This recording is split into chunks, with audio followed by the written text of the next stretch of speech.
Replace light switch. I will use this mechanical timer switch. Shuts off power and remove the old switch.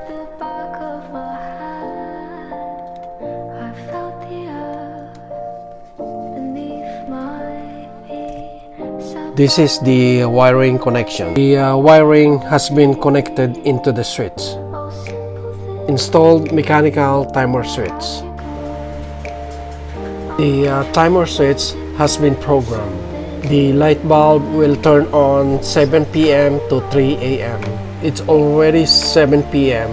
The light bulb will turn on automatically.